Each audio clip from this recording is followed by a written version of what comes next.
Hey guys, it's Mike here, and in this video I want to talk about one of the relatively unexplained aspects of the Cell Saga, especially when it comes to the original manga that Akira Toriyama wrote and drew back in the 80s and 90s. That would have to do with how Cell originally acquired his time machine and went back in time, and more specifically, how did Cell kill Trunks in order to steal his time machine. This is something that is briefly shown in glimpses in the anime, but it goes much further than that. You see, because in the anime and the manga, it's never truly elaborated on what level of power Trunks truly was at that point, or how he totally wiped out his androids. Because you see, all we can really do is go by the speculation of the characters and by guide entries, which were not themselves necessarily created by Toriyama or a part of the main continuity. So with that being said, I'm going to be getting directly into those different versions of the story and discussing whether or not this is a Trunks that used the shutdown device, whether it used, in essence, in fact, the power that he possibly attained from the time chamber, and if that's the case, would this really make a huge difference in terms of Cell killing him, or perhaps instead, well, maybe, just maybe, it actually wouldn't change anything at all.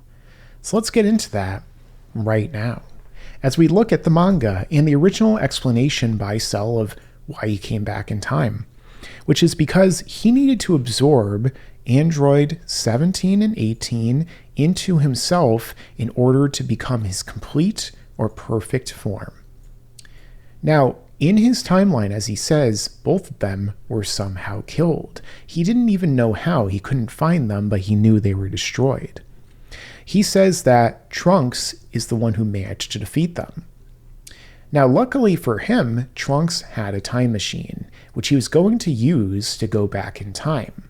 Now, of course, as Piccolo goes on to say right here in speculation, Trunks had managed to defeat and destroy the artificial humans, the Jinzo Ningen, or androids in the English dub, really cyborgs for 17 and 18, and was going to go to that era where they lived so that he can tell them. Of course, Trunks' time machine was not perfect, so that could very well be the reason why the machine accidentally sent Cell back to 1 year earlier, thus creating another timeline where the story takes place right now, and also a duplicate Trunks who is eventually the one who kills his own Cell. And of course, this Cell kills him later in the story, as we could see right here. Now, with that being said, Trunks, of course, in the original timeline where Cell came from, was the one who went back in time and saved another timeline. You see, in the original timeline where Cell arrived from, that is the very first timeline in the Dragon Ball manga continuity. That's where Goku died of the heart virus, where Android 1718 killed Jiro and then ravaged the Earth, killing all the Z fighters and wiping out most of humanity, in turn leaving only thousands of people living in bunkers around the world. So this is the Trunks who went back in time to the timeline, the point where he wanted to in this one, right when Frieza showed up. He killed him and his father, and then gave Goku the heart virus medication, and much of the same storyline played out. That timeline is the second one created, but it is also known by fans as the unseen timeline because we never really see it play out. It's just inferred by Cell during the scene. A lot of people speculate or have said they don't think that Trunks actually went back in time. The first time travel was Cell.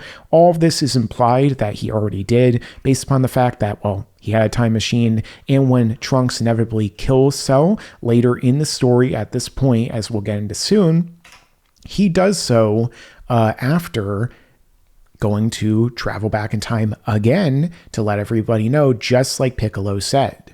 So with that being said, Cell killed him, went back in time, and made two new timelines in which another Trunks, a duplicate, was going to show up.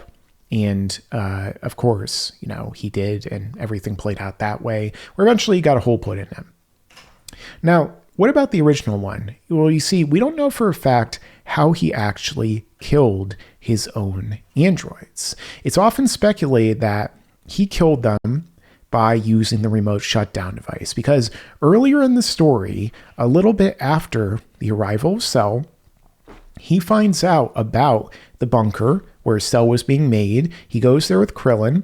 They get the remote shutdown device plans, and then they use them in order to, well, they try to use them, and Krillin tries to use it, and then he gives up and smashes it because he wants to smash 18. And then in turn, Cell absorbs it, her, becomes perfect, and we know how that story played out. But here's the thing.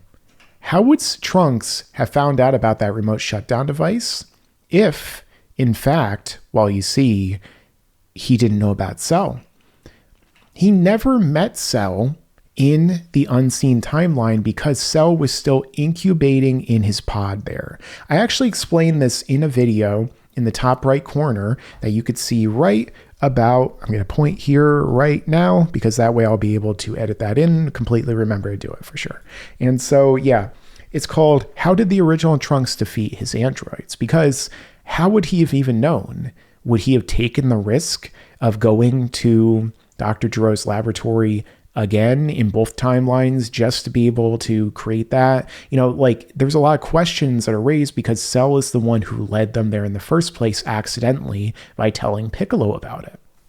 He does that right around here, that he says that there is a bunker beneath the laboratory, and Piccolo is under the impression that they destroyed it, so there's no reason there would be anything there, just like Trunks was. So not just that, but let's keep going. In that, it's possible that Trunks, the original one, actually did everything the same way that this Trunks did because of the fact that they couldn't defeat the androids without the remote shutdown device unless they trained. Now, a lot of people will say that in that case, that means that Trunks never could have been killed by Cell. Even if he was caught off guard, how could he possibly be killed by Cell if he could easily defeat the androids? Well, you see, I actually kind of disagree with that, because let's go to when Trunks kills his androids in the future. Now, remember, in Trunks' timeline, he went back in home after his death and then resurrection. He went back to the future, and not Marty McFly in this case, but he went back, and what happens? When he goes to fight 17 and 18, he still becomes a Super Saiyan to do it.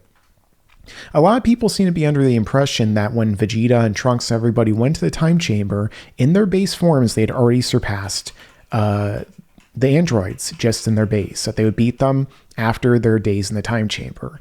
Trunks went in the time chamber twice, and yet he still becomes a Super Saiyan in order to fight and defeat them.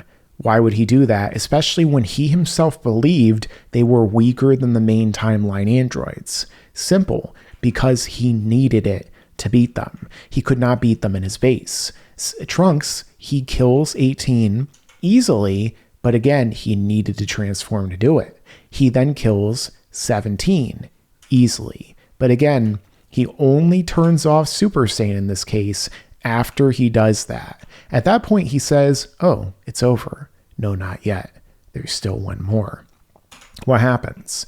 3 years later, he's ready to go back in time and tell everyone that he killed the androids. Again, the exact same scenario that is described here.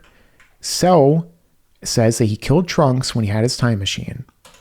Piccolo, well, he says that he must have been going back to this era to tell them that he did that.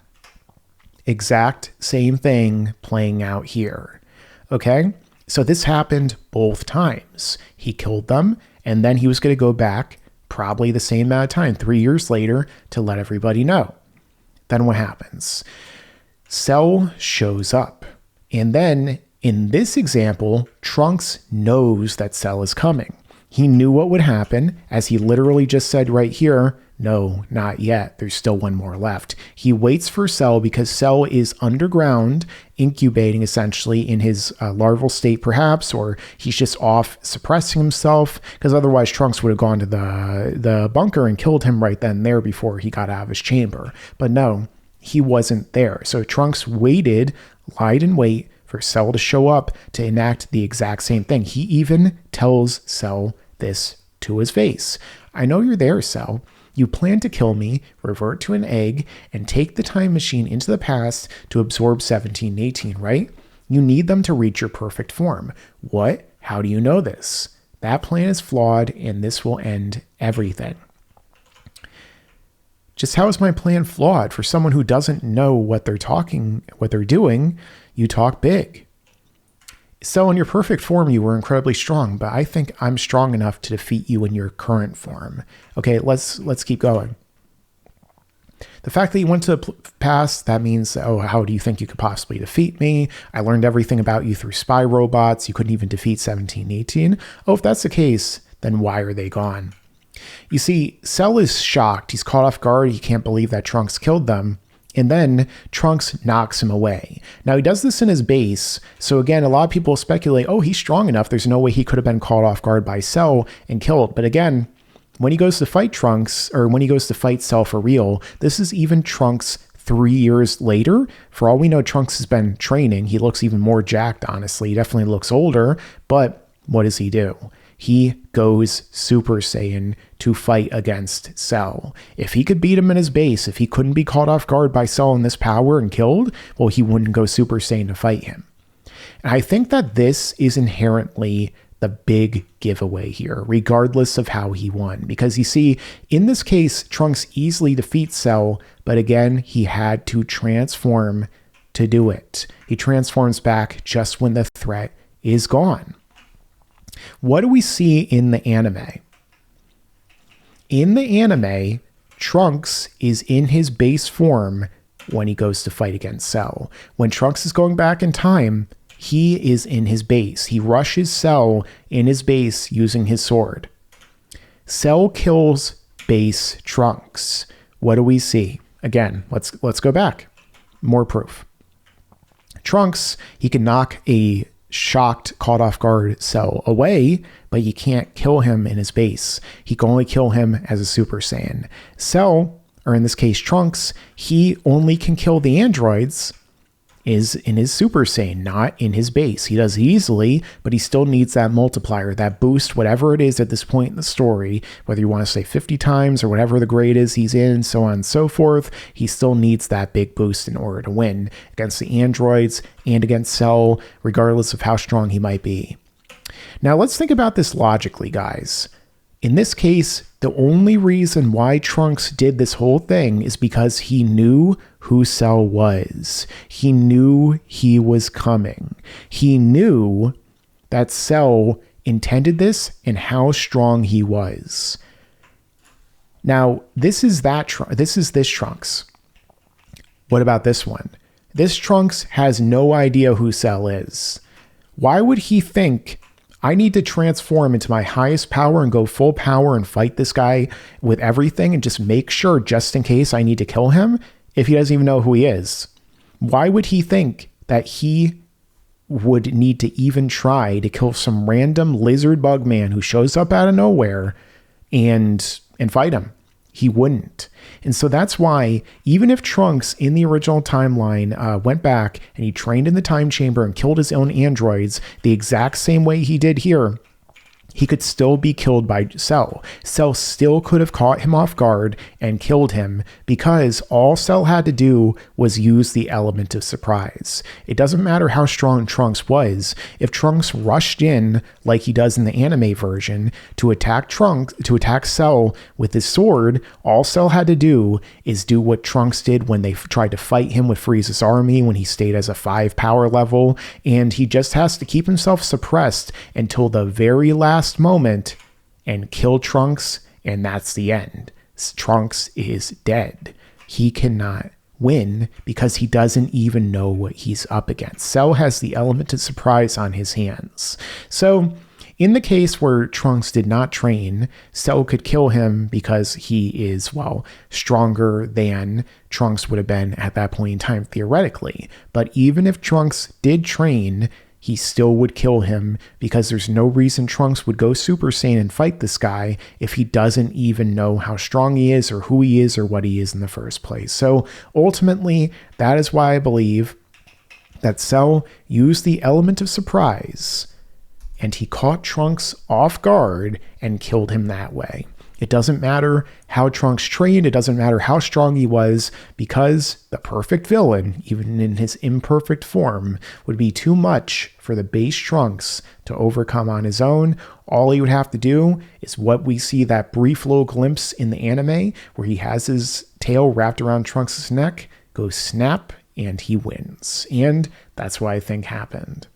Now, a lot of people have also been like, well, did Cell absorb Trunks? I don't think so, but even if he did, it would be irrelevant because when Cell regressed himself to his larval state, he lost all of his power anyway. He had to go back to square one, essentially. And then when he came out of the ground, he started to absorb all of the people from Ginger Town. So if he had absorbed Cell, or if he had absorbed Trunks, I think he probably would have been stronger if he retained it, but it doesn't matter because inevitably he didn't. So that's my explanation of how Cell killed the original Trunks, and we all know how he killed the other one in the Cell games. 2 Trunkses killed by 1 Cell. Let me know your own thoughts down below in the comments. Make sure to like, share, and subscribe, and stick around, because there's a lot more to come in the future, Trunks. Y'all, and you better subscribe.